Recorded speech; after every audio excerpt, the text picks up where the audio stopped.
Iniciando mais uma aula aqui do nosso curso, um curso introdutório sobre medicina chinesa, em homenagem aos 20 anos aí do acupunturabrasil.org. Essa é a última aula do curso, e esse curso não tem um intuito de certificação, substituir um curso numa escola, ou seja, ele tem um intuito de chamar a atenção das pessoas que gostam, que têm uma certa afinidade com a medicina chinesa ou terapia orientais, a assuntos de uma forma mais detalhada. São aulas que eu dava em várias escolas pelo Brasil, então eu agreguei esses slides a materiais de outros professores cedidos gentilmente, né? E a recomendação, se você, após essa última aula, né, se você gostou desse curso, ou se você gostou dos assuntos, você assim, interessa pela medicina chinesa, é buscar uma escola. Nós temos parceria com o SEATA, né, há muitos anos, Escola de São Paulo, e trazemos alunos para a China, inclusive, em parceria com o SEATA, e eu recomendaria essa escola, mas existem várias outras escolas no Brasil, em todos os cantos do Brasil, Nordeste, Centro-Oeste, Sul, excelentes, um nível muito bom. Já existem grupos de pesquisa em universidades, né, de nível estadual, federal, que também seria uma opção interessante para pesquisa, né, científica. E lembrando que é apenas um começo aqui, os assuntos aqui foram relatados de maneira mais superficial, e a aula de hoje, ela, encerrando o curso, fala sobre princípios de tratamento. O princípio de tratamento ele é diferente da orientação terapêutica. A orientação terapêutica, ela, por exemplo, deficiência de ti do pulmão. Qual seria a orientação terapêutica? O que você deve fazer? Tonificar o ti do pulmão. Simples, é binário. É deficiência de yang do rim. Você, depois de um diagnóstico, chegou à conclusão que o paciente tem deficiência de yang do rim, a orientação terapêutica é tonificar o yang do rim. Então você vai buscar ervas, você vai buscar exercícios de Qigong, você vai buscar pontos de acupuntura, técnicas de acupuntura, enfim, alimentos que sejam tônicos de yang do rim para seguir, para cumprir essa orientação terapêutica. Agora, princípios de tratamento seria uma forma mais geral. Como a acupuntura, né, a medicina chinesa trata de forma geral o ser humano, harmonizando o yin e o yang, aumentando a resistência do corpo e eliminando patógenos, esse xie-qi. Nós chamamos de patógenos, mas é uma visão já ocidentalizada. Tá? É interessante ver na aula de etiopatogenia, né, o significado real desses patógenos, energias perversas, alimentação, enfim, eliminando patógenos seriam as energias perversas, aquelas energias que são na natureza, né, neutras, digamos assim, o vento, a umidade, mas que podem se tornar nocivas. Isso é o que nós adaptamos, traduzimos como patógeno, não um vírus, não uma bactéria. O vírus e bactérias eles podem ser traduzidos para a medicina ocidental de acordo com como eles se manifestam. O vírus da gripe, por exemplo, pode ser traduzido como vento frio ou vento calor, uma bactéria, enfim. Mas esse trabalho é muito interessante, inclusive. Mas não é esse nome patógeno que existe em chinês. Né? Em chinês é xie-qi, alguma coisa mais ampla, uma categoria mais ampla. Distinção da raiz dos sintomas. Né? Ou seja, entender o que é a raiz e o que é manifestação. E como tratar, né? Quando tratar a raiz e quando tratar a manifestação. Vamos ver isso em detalhes daqui a pouco. Ajustar o tratamento de acordo com clima, região geográfica e condições particulares. Então você chega, vamos supor que você mude do Brasil para a China e venha atender pacientes aqui na China. A primeira coisa que eu aconselho você fazer é olhar os hábitos dos chineses, olhar a região que você está morando, ou então no Brasil, você sai do Nordeste e vai para o Sul, né? Você saiu do João Pessoa, foi montar um consultório na Serra Gaúcha, né? Muda totalmente, né, o clima, o jeito que as pessoas comem, e isso tem uma influência que a gente vai discutir daqui a pouco. Regulação de Yin e Yang. Então vamos falar sobre regular, equilibrar Yin e Yang. De forma geral, a acupuntura ela regula o yin e yang, a orientação ao princípio terapêutico de regular o yin e yang, corrigindo os desequilíbrios. Existem 4 disfunções básicas, as mais básicas, no desequilíbrio de yin e yang. Pode haver um excesso de yang com calor cheio, um excesso de yin com frio cheio, uma deficiência de yang com frio vazio, uma deficiência de yin com calor vazio. O excesso de yang é uma sobrecarga que provoca a manifestação de muito yang no corpo. Isso produz calor e fogo, que são sintomas de excesso. A origem desse excesso normalmente são invasões de patógenos externos de natureza yang, como por exemplo o vento, calor, fogo e o calor do verão, que eles podem invadir o corpo, provocando um excesso de yang. Hiperatividade dos órgãos internos.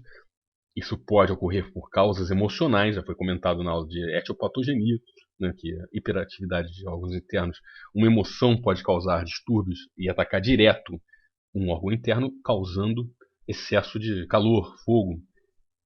Um órgão pode ter 3 estados diferentes.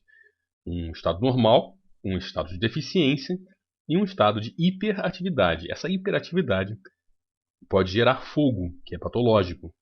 E, de um modo geral, é o coração ou o fígado que estão mais propensos a uma condição de excesso de Qi, ou fogo. Então anote aí, coração e fígado, eles são os órgãos mais propensos a sofrerem com esse excesso de yang aí que está sendo comentado.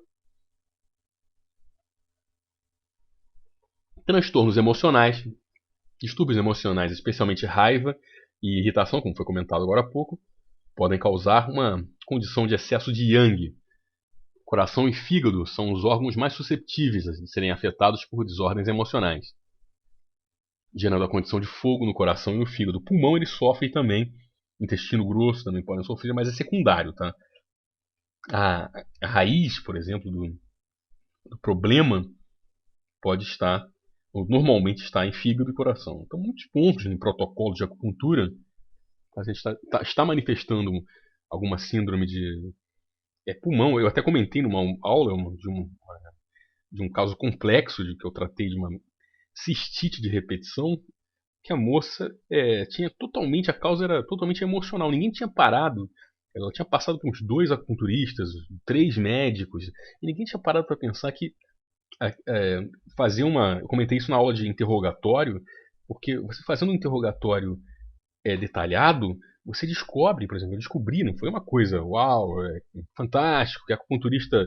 Não, basta você fazer um diagnóstico detalhado, um interrogatório, e descobri que havia um padrão, né? Sempre que ela se sentia tensa, irritada, um estresse emocional, vinha essa cistite, né? E eu tomava aqueles remédios ocidentais, tomava fitoterápicos, mas não estava ajudando, porque o foco estava no lugar errado. O foco tinha que ser no coração. Né? O coração ela estava com excesso de yang. Esse excesso de yang era transmitido para o intestino delgado. O intestino delgado, por sua vez, transmitia para a bexiga, que era o órgão de impacto dela, o órgão de choque, o ponto fraco, digamos assim. E aí, numa tentativa de eliminar esse calor, né? Então, o coração é yin, né? Ele tem muito yang, porque ele já é fogo, mas ele é um órgão yin. Ele passa esse excesso para pericárdio, para triplo aquecedor, para ID, e o ID faz par com o bexiga no Taiyang. Então ele transmite esse calor para a bexiga para tentar eliminar, e sai com urina mesmo. Né? E aí essa pessoa já tinha uma propensão constitucional a ter o elemento água mais fraco, e aí é a chamada contradominância. Né? A água deveria apagar o fogo, mas o fogo é que está causando problemas ali em bexiga. E a menina tinha cistite de repetição, foi tratada com 90% dos pontos de coração, pericárdio, e nunca mais teve a cistite. Passou, acabou. Só a acupuntura, não teve nem ervas. Né? Então, no caso, lógico que eu peguei algum ponto de vasoconcepção, enfim, um ou outro ponto de bexiga, mas 90% o tratamento foi de foco nessa questão, transtorno emocional. Seguindo aí a dieta irregular, já foi comentado isso também na aula de etiopatogenia, em outras aulas, que a alimentação é uma das maiores causas de doença na atualidade. O uso excessivo de ervas yang, ou seja, também pode causar excesso de yang. Uma dieta irregular, que não é equilibrada, pode causar excesso de yang. O consumo excessivo de café, chá verde, coisas que têm cafeína, pode gerar muito yang. O consumo de ervas yang, como ginseng, também pode causar um excesso de yang. Sintomas de excesso de yang são as quatro grandes, né? As quatro né? As grandes manifestações. Uma febre grande, uma febre alta, muita sede, sede grande, digamos assim, com desejo de bebidas geladas, transpiração profusa por todo o corpo, né? Uma grande transpiração por todo o corpo, anote bem isso, né? No colo, na cabeça, todo o corpo transpirando. Pulso rápido, cheio, forte e ou escorregadio, perdão. Um pulso grande. E aí vem outros sintomas também. Vermelhidão em todo o rosto, não apenas na armação do rosto. Constipação, porque muito yang seca as fezes. Urina mais amarelada, escura. Talvez síndrome de Meniere. Irritação, agitação. O pulso já foi comentado, né? E a língua vermelha com sabor amarela. Aí dá um pulinho na aula de língua e você vai ver que a língua com corpo vermelho representa excesso de calor, né? E a sabor amarelada também indica calor. De forma geral, se trata uma condição de excesso de yang. Aí vem a orientação terapêutica, né? Aí que eu comentei no começo. Excesso de yang, sedar e limpar calor. Seria a orientação terapêutica para um excesso de yang. Aí você vai ver onde está esse calor, né? Excesso de fogo no coração, excesso de fogo, como era o caso da menina da cistite, né? Ela apresentava um quadro típico de excesso de calor no coração e o sintoma era na bexiga, né? Então, quase nada na sintomatologia dela, exceto essa queixa, que era a queixa principal, levava a um quadro de calor na bexiga. Ali era uma consequência. Todos os sintomas eram de calor no coração. Ela tinha tudo o que foi comentado aí para cima, né? Calor, rosto vermelho, suava muito, mas isso acontecia nos períodos em que ela se sentia estressada, né? Emocionalmente mal. E nos períodos que ela estava bem, ela não sentia nada disso, né? Não tinha nenhum desses problemas. Mas quando ela estava mal, subiam, quer dizer, se manifestavam, emergiam esses sintomas de excesso de yang e a cistite vinha junto. Então, a maneira mais eficaz de limpar fogo ou um grande calor é produzir sangria, principalmente nos pontos VG20 e VG14. Também pode-se usar uma agulha do tipo flor de ameixeira no VG14, aquele martelo de 7 pontas, também alguns chamam, seguido de aplicação de ventosa. Esses pontos extras, esses Xuan, 10 pontos extras situados nas extremidades dos dedos das mãos e dos pés. Você pode fazer sangria e também pode fazer sangria em um ponto específico. Por exemplo, se o paciente tiver calor no pulmão, a orientação terapêutica é remover calor do pulmão. O princípio de tratamento, né, é esse que a gente está comentando, mas a orientação terapêutica seria remover calor do pulmão. Você poderia ser específico fazendo uma sangria em P11. P11 é um ponto excepcional para rouquidão também. Excesso de yang, continuando, o B40 também é um ponto que deve ser, pode receber sangria, né? Além disso, também tem um errinho ali, né? O ponto extra Ardian, na ápice da orelha, né? Do pavilhão auricular, especialmente útil para hipertensão. Aqui na China eles sangram muito esse ponto, eles deixam uns 20 minutos, 10 minutos sangrando esse ponto. Você tem que ver a técnica, como é que é, o uso de luvas, né? Esse ponto é assim, mandatório, independente de você ser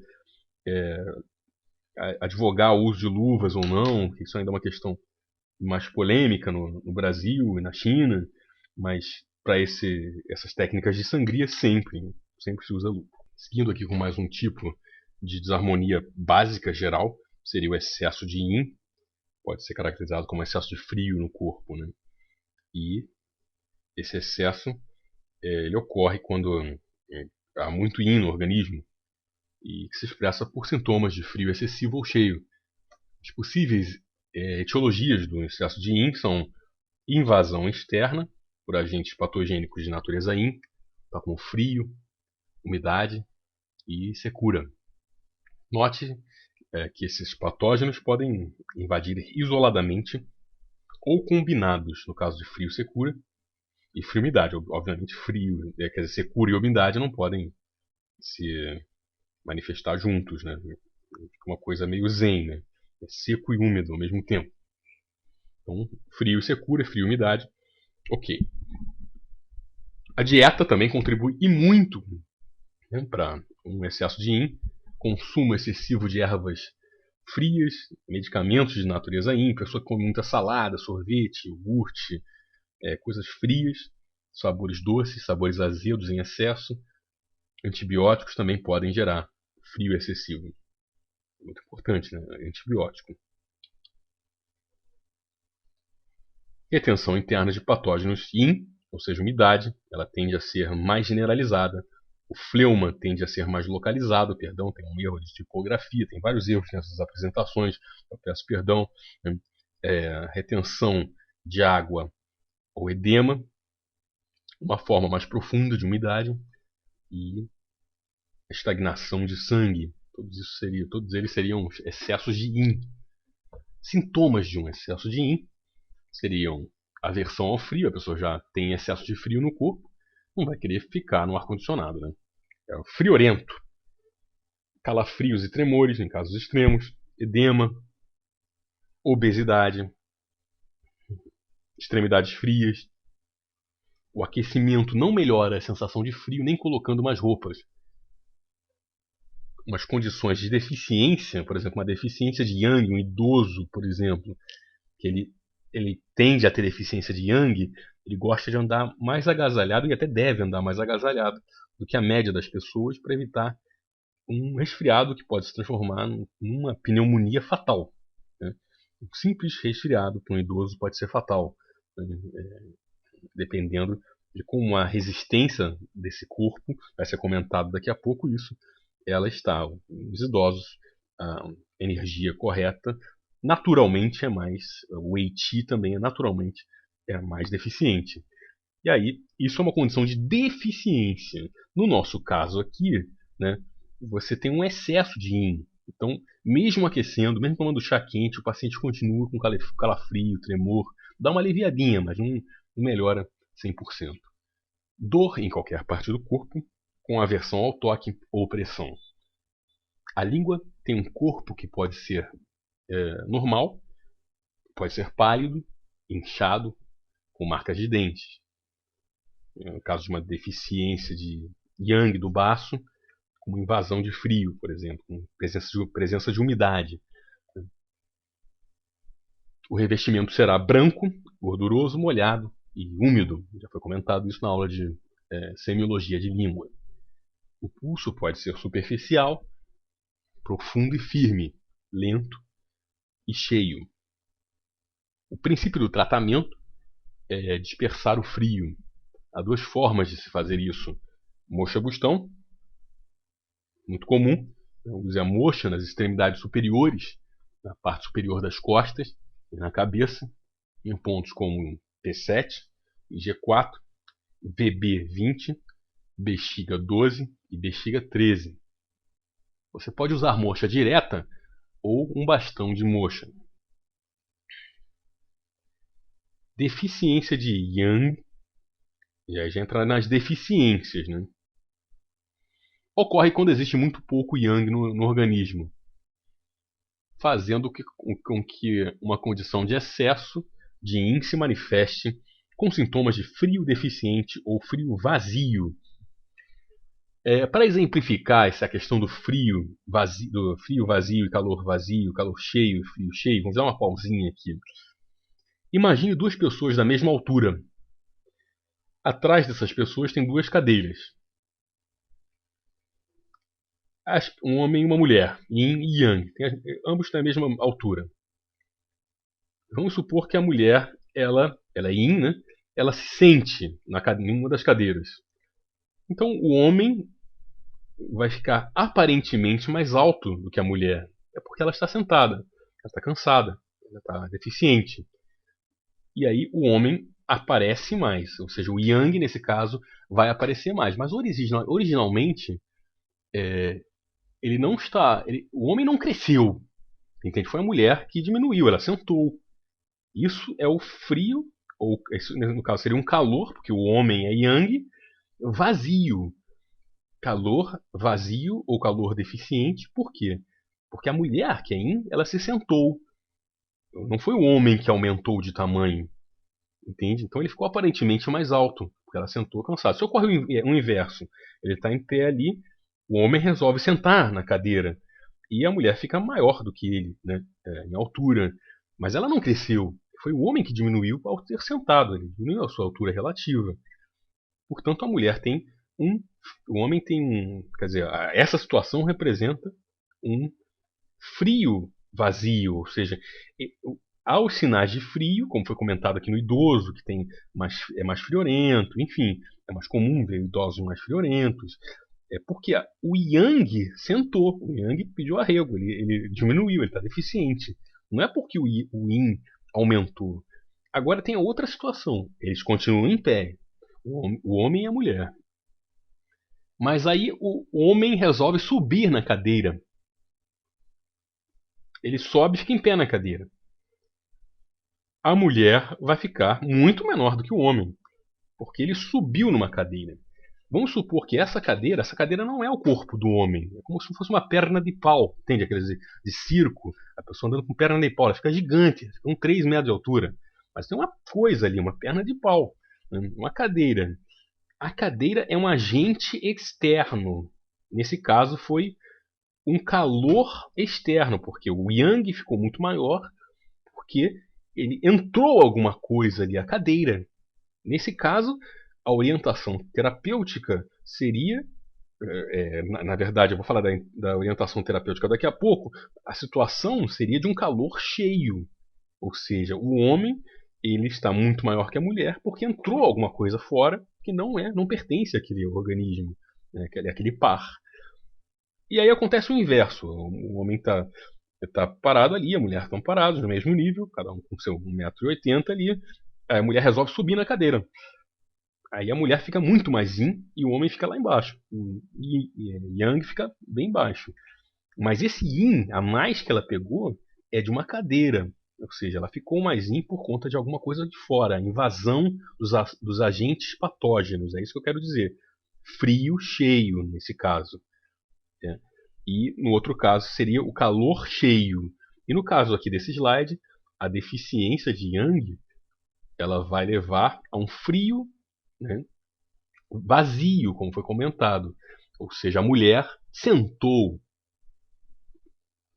Perdão, o homem sentou. Né, o Yang senta, ele está deficiente. E aí, esse frio, né, aparente, ele aparece porque há deficiência de Yang. Como resolver esse caso? Por exemplo, o homem está sentado, a mulher está em pé. Você tem que dar força para o homem, dar um tônico para ele levantar de novo. E ficar na mesma altura, tonificar o Yang, no caso de uma deficiência de Yang. No caso do homem ter subido na cadeira, ele está muito mais alto, né, um calor cheio, como foi falado na primeira situação, no primeiro slide, a orientação terapêutica é remover aquela cadeira, com cuidado para não quebrar a perna ali do homem. Né? Sai, remove a cadeira. Eles voltam a ficar na mesma altura, ou seja, remover os agentes externos. E o contrário é a mesma coisa. Se a mulher sobe na cadeira, o yin está cheio, o frio cheio, você tira o agente perverso e volta ao normal. Se a mulher sentou e o yang está aparente, que é a próxima situação, né, o calor vazio, né? Porque está com deficiência de Yin, você tonifica, dá uma forcinha para a mulher, levanta, né? A energia dela, ela volta a ficar em pé. Espero que tenha ajudado. É uma analogia que eu usava em aula, né? E passo para vocês aí nesses 20 anos de acupuntura Brasil.org. Seguindo aqui, as 4 possíveis etiologias de uma deficiência de Yang, chama Yang Shu em chinês, né? São a fase crônica de uma invasão de agentes patógenos de natureza Yin, que vão danificando aos poucos, vão consumindo o Yang do corpo, principalmente a energia defensiva, causando uma deficiência de Yang, uma Yang Shu. Hipofunção grave de órgãos internos, diferença entre deficiência de Qi e uma severa deficiência de Qi que leva a uma deficiência de Yang. A deficiência de Yang, ela é primariamente uma deficiência de Qi grave, né? Como diferenciar um paciente que tem deficiência de Qi para uma deficiência de Yang? Pela gravidade dos sintomas. Um paciente com deficiência de Qi está cansado. Um paciente com deficiência de Yang está exausto. Um paciente com deficiência de Qi, ele é um pouquinho mais friorento. O paciente com deficiência de Yang tem frio, ele relata isso na consulta. Eu sinto frio, eu estou com frio, né? E uma coisa que ele verbaliza, frio, né? E você toca nas extremidades do paciente frias, né? Já às vezes no abdômen também, você toca ali frio, deficiência de Yang. Então, pela gravidade dos sintomas. Já mais uma dica aí, que é meio fora da aula, mas também acaba encaixando como dica para você. Atividade sexual excessiva, gasta muito Yang, muita essência. Dieta irregular, tá vendo que aparece em todos os itens, a dieta está aparecendo. Então já foi comentado que é importante para um acupunturista fazer uma parceria com um nutricionista. Encaminhar, os resultados vão ser fantásticos, você vai ter muitas indicações, entende? E vale a pena.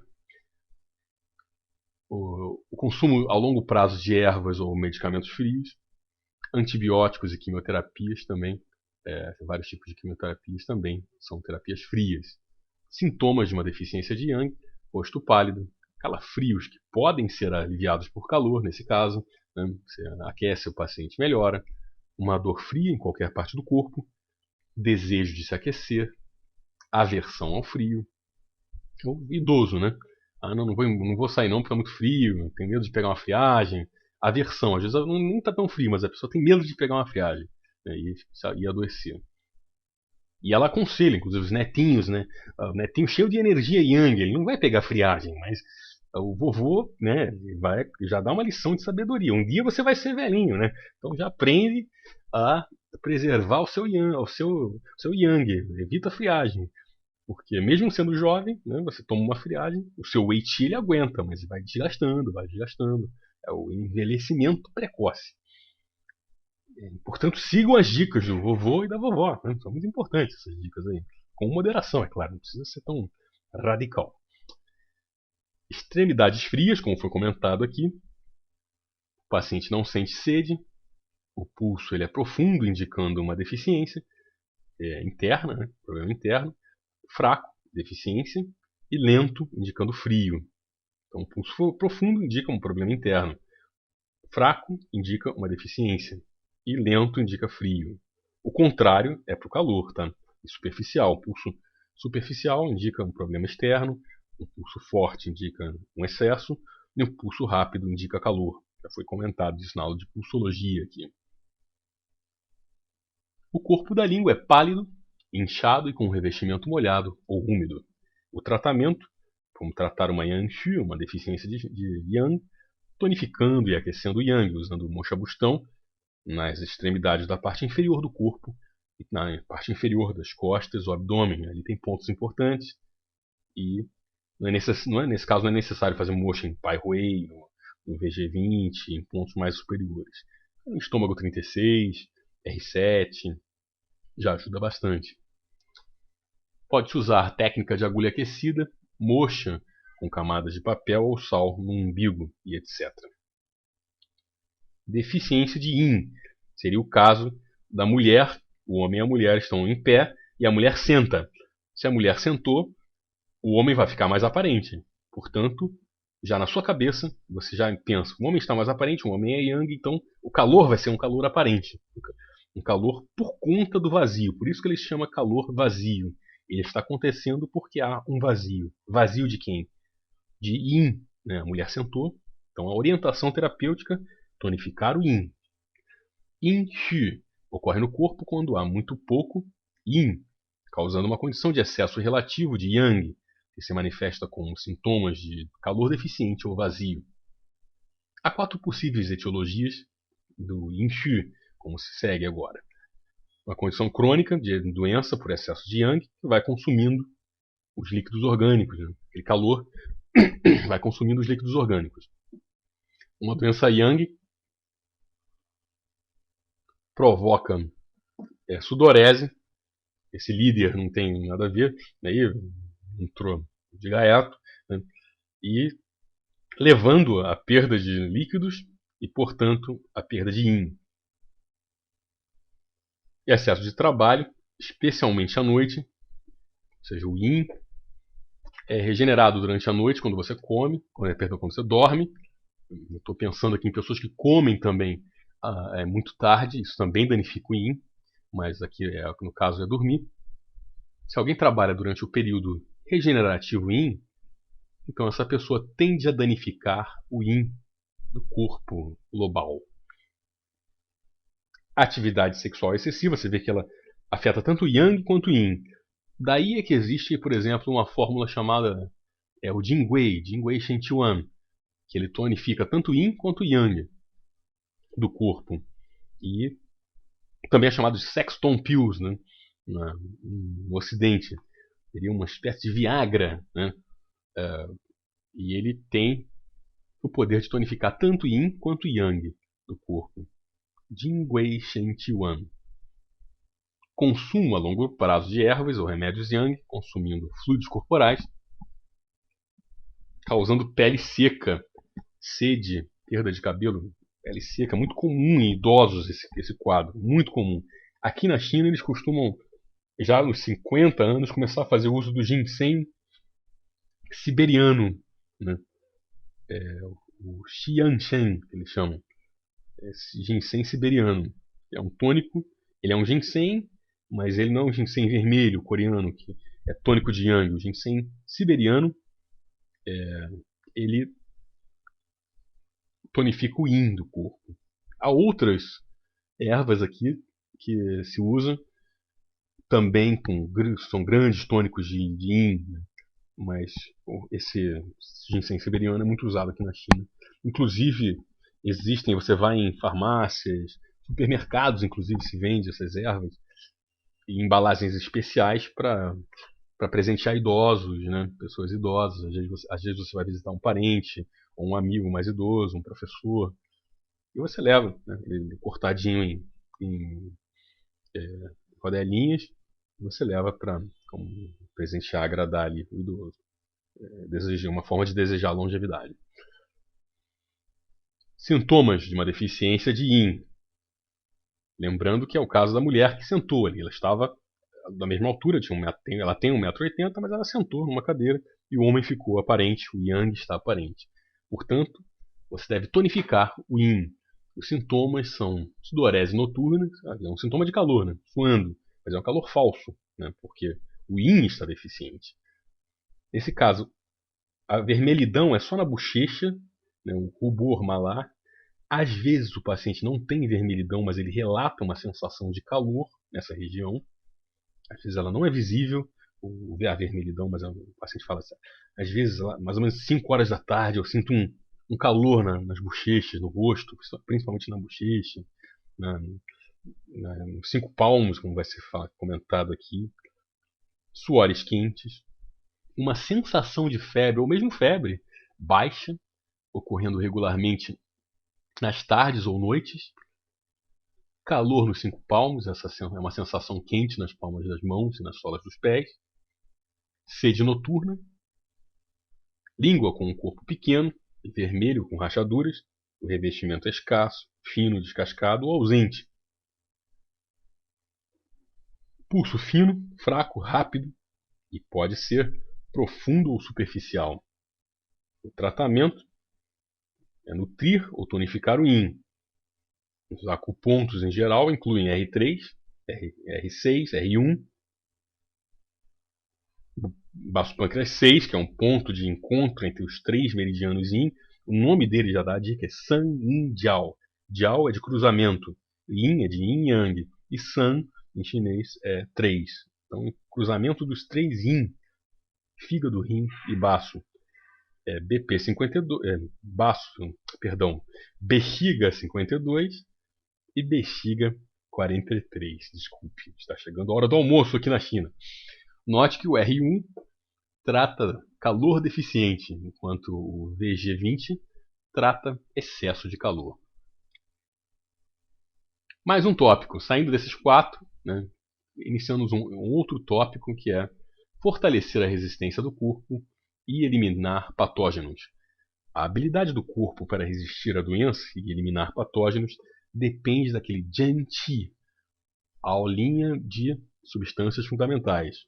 É o Qi correto. O Jian-Qi, se você não lembra, volta lá na aula e vê aqueles esquemas, né?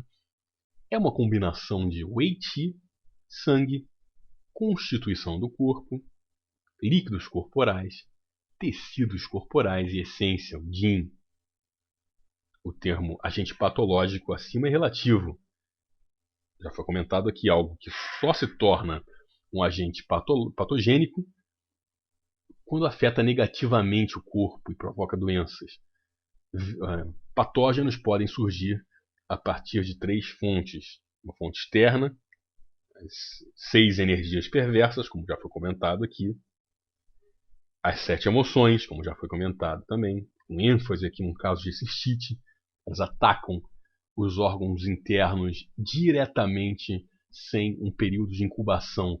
Colocar isso, muitas aspas, estrelinhas, coraçõezinhos, qualquer coisa que faça você lembrar disso aqui, né, nas suas anotações. As 7 emoções, está com um acento errado aqui, atacam os órgãos internos diretamente e sem um período de incubação. Isso é importantíssimo. Distúrbios emocionais de longa duração também pode gerar um calor e em seguida fogo, afetando o padrão normal do Qi de um órgão. E causas nem internas nem externas, como foi comentado na aula de tiopatogenia, né? Pode ser má alimentação, mais uma vez aparecendo aqui, mais uma vez a alimentação. Apareceu até agora em todos os itens comentados como causa de doença, né?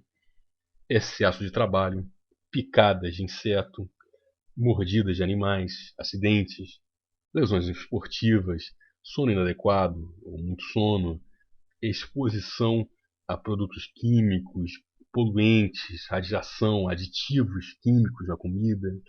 Isso também é uma causa de um patógeno, não interno nem externo. A doença é uma luta que ocorre entre a energia correta e essa influência patogênica que se chama Xie-Qi, X-I-E, e o Qi de Qi, né? Xie-Qi. A força com que os sintomas se manifestam é uma expressão da força desse Jian-Qi, do Qi correto, e da força do agente patogênico, né? Muitas doenças começam como um excesso, né? E se tornam deficiências na medida em que o tempo avança. A doença chega a um estágio crônico. Desculpe que tem esse erro nesse acento aqui, é patogênico, né? E alguns erros de tipografia aqui no slide. Desculpas, tem vários erros aqui na apresentação, mas vamos seguindo aqui em frente. Distinguir a raiz da manifestação, ou seja, o que é causa de uma doença do que é sintoma. Isso é importantíssimo. Ben, né, em chinês, é a raiz de um problema. Piao é o sintoma definido, que em tese é um fator menos importante. Em tese, tá? Eu particularmente discordo um pouco dessa visão de evitar uma acupuntura sintomatológica, enfim, é, querer só tratar a raiz. Não, é relativo, como a gente vai ver agora. Tem horas que o sintoma é muito importante. E você tem que aliviar esse sintoma com ênfase.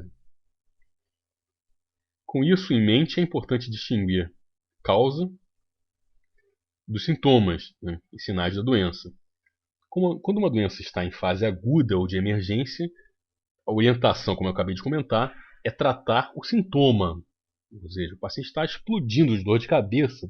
Você não vai tratar ali as causas emocionais, ficar conversando com ele na sessão durante 1 hora. Não, resolve aquela dor de cabeça rápido. Faz um tratamento sintomatológico, né? Então, vamos supor que a primeira sessão de um paciente, eu comentei isso numa aula anterior, para reservar um espaço de tempo maior, de 2 consultas, mas às vezes você recebe um paciente com uma emergência, e é de primeira sessão, uma fase aguda. Ele fala, minha cabeça está estourando, minha lombar está travada. Você não vai deixar o paciente 2 horas sentado ali, conversando sobre a vida, sobre o histórico, sobre a infância, fez cirurgias. Faz uma anamnese rápida, né? Faz um tratamento sintomatológico, com todos os protocolos que você conhece, que estão aí no Acupuntura Brasil, no seu curso de acupuntura, enfim. Trata o sintoma desse paciente, e aí numa segunda, terceira sessão, quando isso melhorar, né, espero que já seja na outra sessão, aí sim você senta e faz uma anamnese mais detalhada, com tempo maior de consulta, enfim. Você tem que verificar, né? Às vezes você marcou a consulta, vai cobrar mais caro a primeira consulta, mas você vê que a situação você atendeu aquele paciente em 40 minutos. Então você conversa com ele, fala, olha, nessa vez eu estou cobrando uma sessão normal, mesmo sendo a primeira consulta, porque eu não fiz uma anamnese. Vamos deixar isso para a segunda consulta, tá? Você resolve, você reserva mais espaço na sua agenda, eu reservo na minha, e quando você estiver melhor dessa lombalgia ou dessa cefaleia, a gente faz um screening mais detalhado para ver de onde que vem isso, né? Mas no momento, tentando melhorar o sintoma. Em alguns casos, quando a coisa não é tão séria, mas também não é tão. É séria, mas também não é tão séria, você consegue fazer um, uma, uma anamnese mais detalhada, assim, mesmo com o paciente sentindo um incômodo maior. Porque em alguns casos você precisa dessa informação, né? Até para tratar o sintoma, para achar um protocolo mais adequado. Mas, via de regra, o paciente é agudizado. Chegou travado no consultório. Travado. Você não vai, tá até meio torto, né?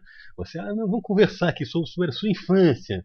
Como que foi a sua infância? As emoções. O cara, pô, eu tô morrendo de dor aqui. Eu vou ficar 2 horas falando. Ele não vai querer isso. Ele quer uma coisa mais. E você também não vai querer deixar o paciente sofrendo, né? E trata ali.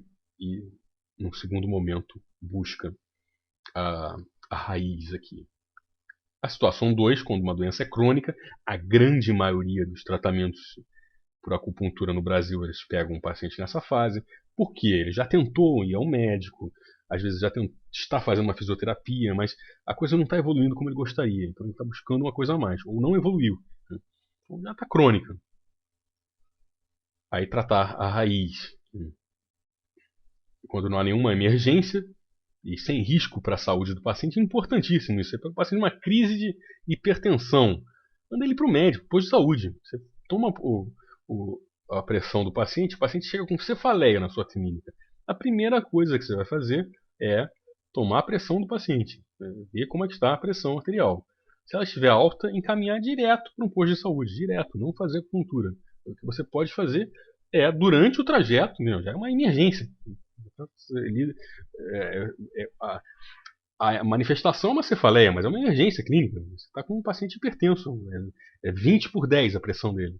Você vai ficar fazendo acupuntura no paciente? Não, você manda ele para um posto de saúde, pode ir fazendo uma sangria no ápice auricular, ali durante o trajeto, se for uma ambulância, um carro, você leva ali, ou faz o trajeto ou lá no posto de saúde mesmo, se deixarem, né? se as pessoas do posto de saúde forem mais abertas a isso. Às vezes no posto de saúde mesmo tem um acupunturista, mas manda para hospital, para posto de saúde, é uma emergência. Quando não é emergência, não é risco de saúde, tratar a raiz. Chegamos agora à última parte da apresentação, a última parte desse curso, né? Com um tratamento de acordo com o clima, geografia e a constituição individual. O corpo humano, ele foi concebido na medicina chinesa como uma entidade dinâmica e que atravessa, né, enquanto individualidade, enquanto corpo humano, ele existe atravessando o período de 4 estações. Né?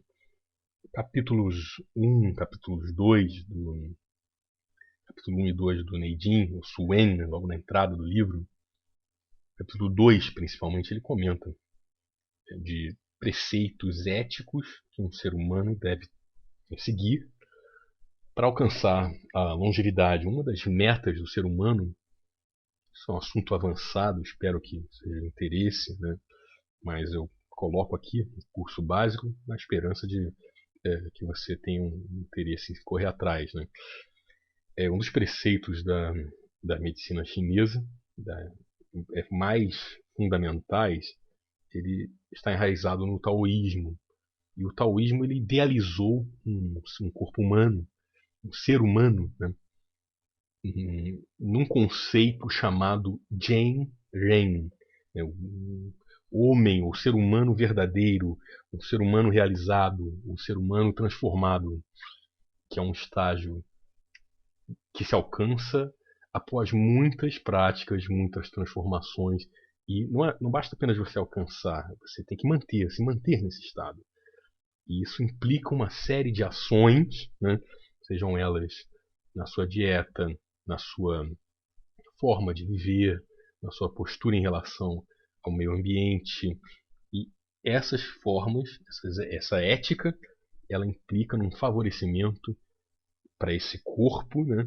Nesse caminho de transformação. Alguns vão se transformar em apenas seres realizados, não seres perfeitos.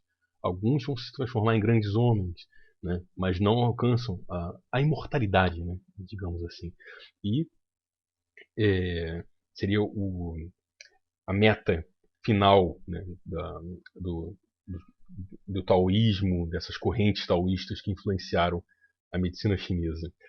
E para nós, né, para os terapeutas, isso traz, né, o impacto disso para a medicina chinesa é a questão da longevidade. Né?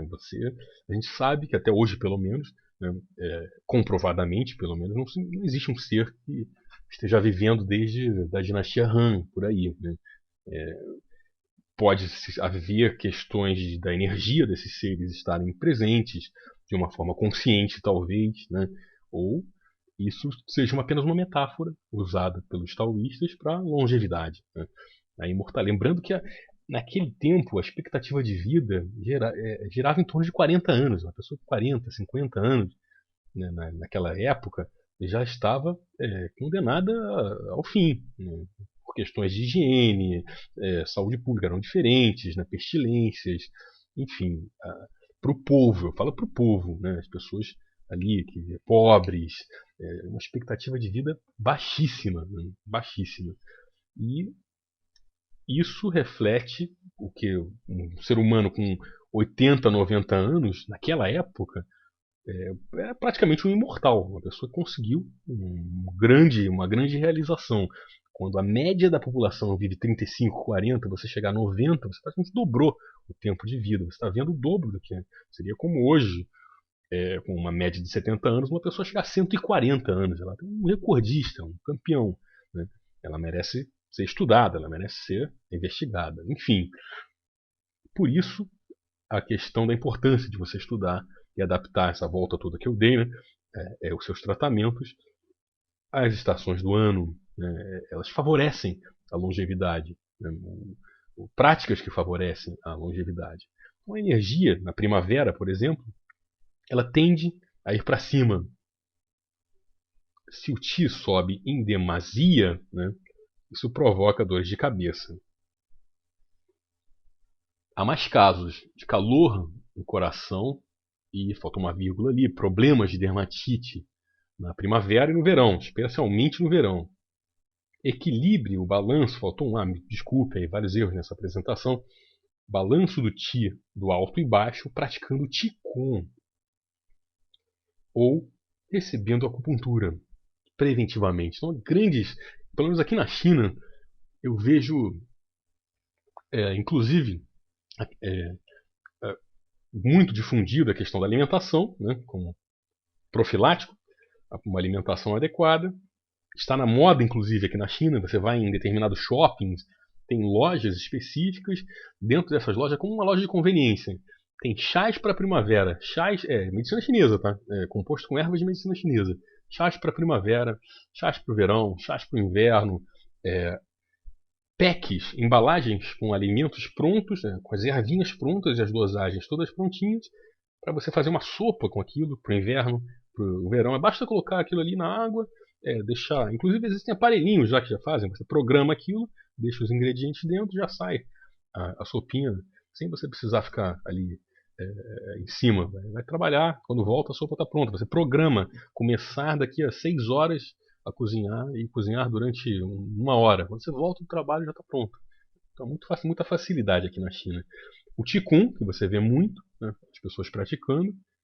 Reflexoterapia podal, que tem praticamente qualquer condomínio ali, tem uma lojinha que se faz reflexoterapia, que é extremamente importante para a profilaxia, a prevenção de doenças em qualquer uma das estações. Na primavera as agulhas são inseridas mais superficialmente, no verão também. No verão a energia vai para o exterior, o Wei Qi, a energia defensiva, permanece superficial, e à medida que se sua muito no verão, o Yang pode perder o equilíbrio, porque você está perdendo o Yang, né? E também está perdendo o Yin, né, com líquidos orgânicos, mas o Yang está escapando primeiro. Se o clima é úmido, tanto os poros vão ser fechados e o Yang pode não sair, o que pode causar dermatite. Então, a questão de você observar o local onde você mora. Receber um paciente com dermatite, também já atendi casos assim, e aqui na China tem muitos desses casos. No sul da China, que é mais úmido e quente, ocorre muito isso. E não melhora aquela dermatite. Às vezes o acupunturista não está vendo a condição climática, o entorno, o local onde ele vive, né? E aí você vai perceber que tem umidade ali, é um fator que você tem que remover. Não adianta você colocar a erva só para a dermatite, você tem que tratar também essa questão do poro fechado, desse yang que não sai, então ele vai ficar preso na superfície do corpo, e um calor excessivo preso na superfície do corpo, a superfície do corpo igual à pele, né? E isso igual a dermatite se a pessoa tiver uma tendência a doenças de pele. E aí você tem que pensar lá atrás, né? A raiz, né? Bem pior. A manifestação é uma dermatite causada por esse yang preso na superfície. Mas ele está preso nessa superfície porque está cheio de água ali, aquela umidade, ela não permite que o poro se abra, né? Ela se incrusta naquele poro, né? Ela se gruda naquele poro, e o yang que quer escapar não escapa, então ele fica preso ali. E você tem que transformar essa umidade, né? E considerar que o clima é úmido. Isso você não tem como resolver, né? Então você tem que dar ervas para que o paciente resolva essa situação, mas considerando que em casos extremos, né, existem doenças de dermatites graves que o acupunturista pede para a pessoa mudar de residência. Você vai para o norte da China, vai para outra região, porque aqui não está dando certo não. A pessoa não vai ter uma melhora. A pessoa muda de fato e melhora, não tem mais aquela dermatite, né, desaparece. Calor no coração é uma possibilidade mais forte no verão também. Não use muita moxa no verão, se o paciente precisar ingerir a efedra, marruan, substitua por essa Shanru, né? Não é tão forte. Use somente a acupuntura superficial, perfurando ou inserindo, né, mais superficialmente, de modo a não empurrar os patógenos mais profundamente, onde o Wei Qi está mais fraco. O Lin Shu o livro do Imperador Amarelo, no Lin Shu, ele tem vários capítulos, se não me engano, capítulo 7, né, que comentam sobre erros, né, na escolha da agulha. São 9 agulhas, né, 9 instrumentos. Você escolhe a agulha errada, você faz a terapia de modo errado, né, as iatrogenias por acupuntura. E, se não me engano, é capítulo 7, onde ele fala do Lin Shu.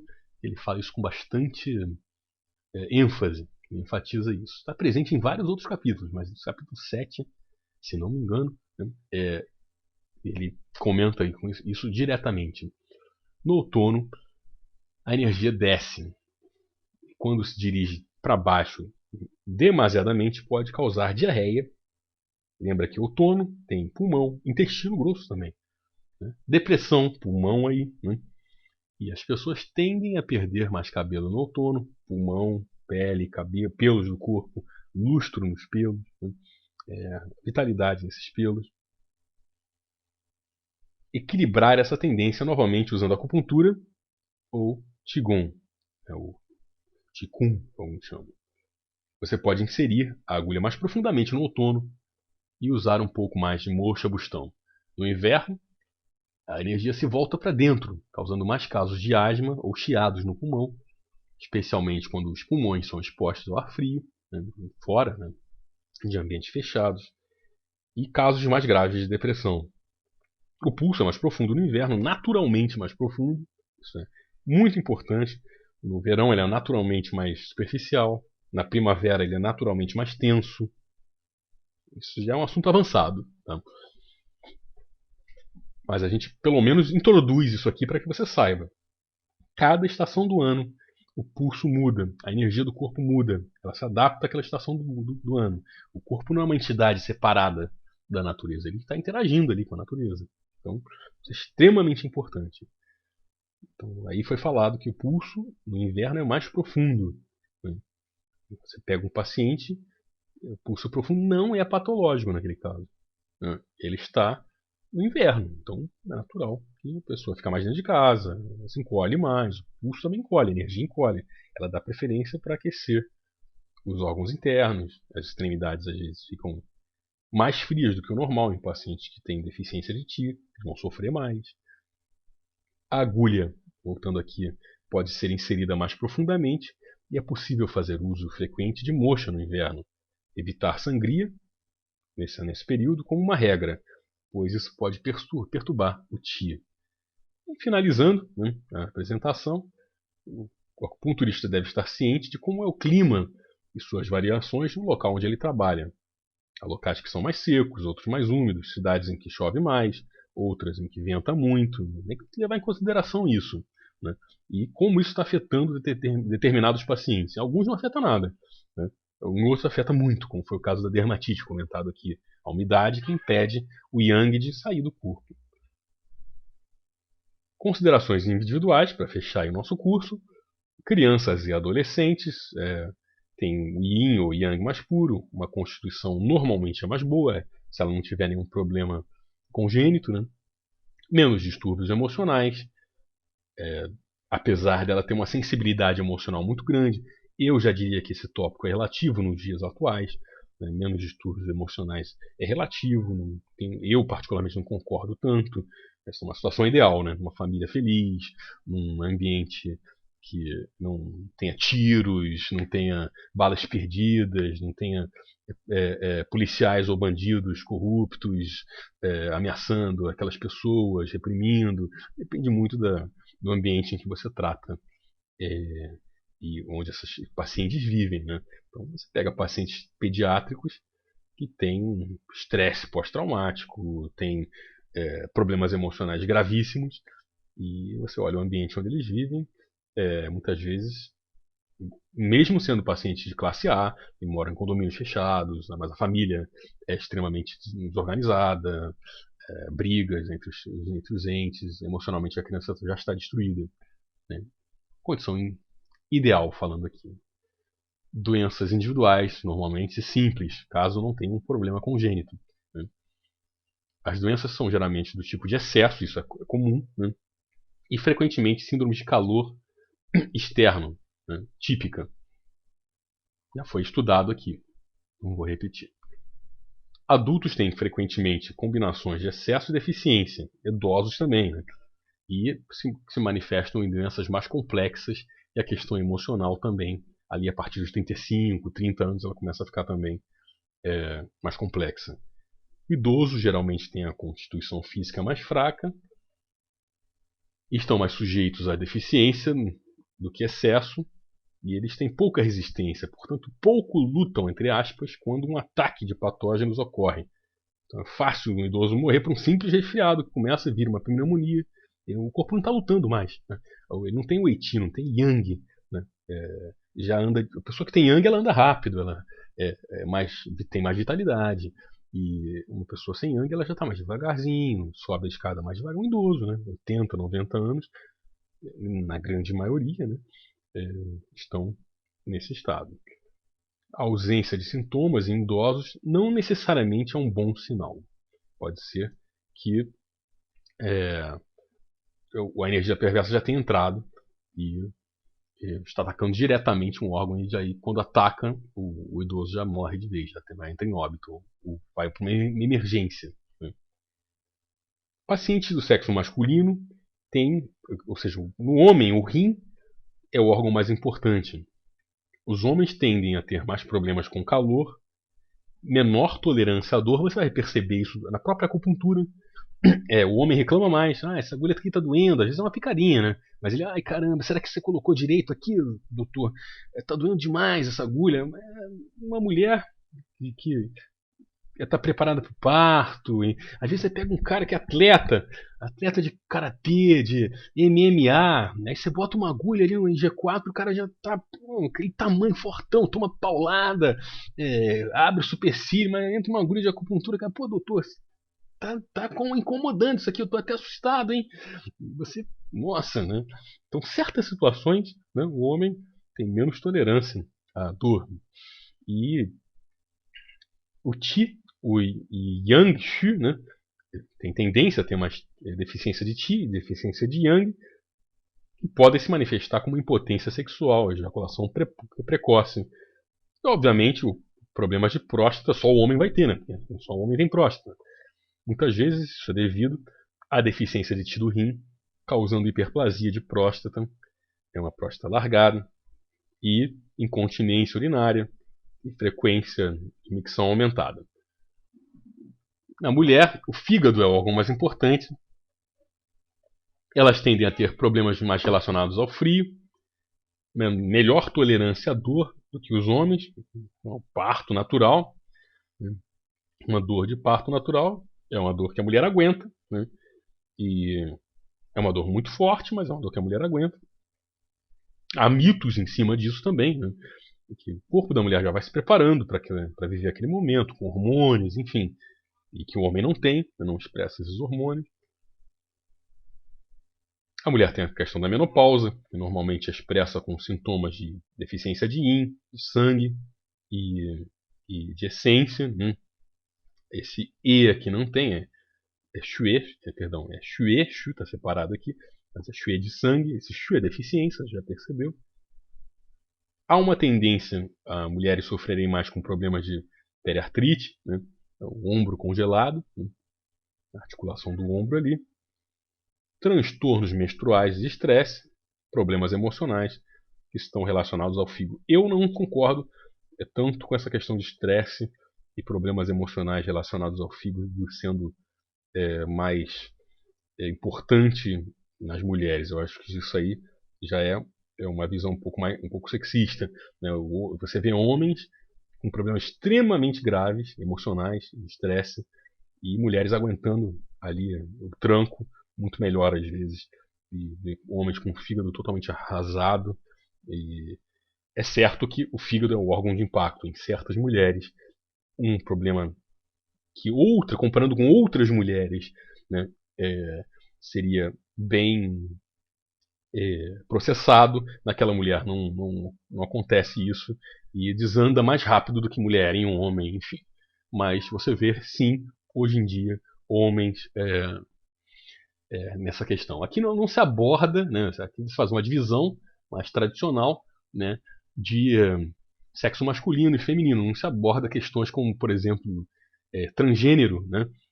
Pessoas que mudam de sexo. Isso é um campo interessantíssimo, um campo novo, né? Para a medicina chinesa, que eu até gostaria de ver uma monografia, uma tese de mestrado, pesquisando essas questões, né? Uma questão do transgênero, da pessoa que faz uma operação, enfim, toma hormônios, faz o tratamento hormonal, ela faz uma transformação no corpo e originalmente é um homem ou uma mulher.